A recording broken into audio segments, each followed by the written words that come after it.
La base d'une relation, c'est qu'on ne change pas l'autre. L'autre, il est tel qu'il est. Il va y avoir du yin-yang partout. Ça, quand je vais vous parler d'énergie, je vais vous parler de yin-yang. En fait, l'idée, c'est que les deux s'imbriquent complètement. Eh bien, c'est pareil. On est dans la relation avec l'autre, l'autre est dans la relation avec nous. C'est important de comprendre ça. Alors, on peut se demander, qu'est-ce qu'une vraie relation? Une vraie relation, c'est quand chacun permet à l'autre d'exprimer qui il est. C'est quand chacun permet à l'autre d'évoluer, de progresser, d'être soi.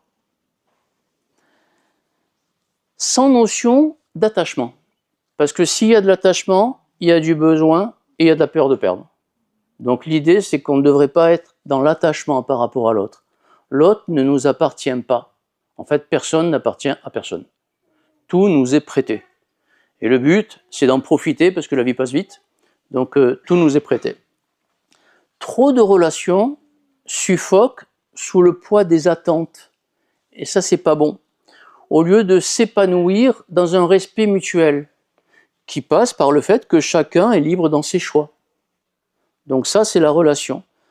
S'il n'y a qu'un bout qui alimente la relation, vous connaissez Jacques Salomé? Jacques Salomé parlait en fait de la relation, et il disait qu'une relation, c'était deux bouts et la relation.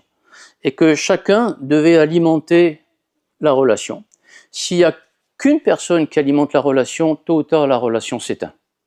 Et en fait, la Kabbale, elle dit une chose, elle dit une relation, c'est donner, recevoir. Et si on ne fait que donner et qu'on ne reçoit rien, il y a un problème. Pourquoi on ne reçoit rien? Parce qu'on n'est pas digne de recevoir? Mais ce pas digne de recevoir, d'où il vient? En fait, le propre du neurotraining, c'est d'aller chercher l'origine des choses. D'où vient le problème?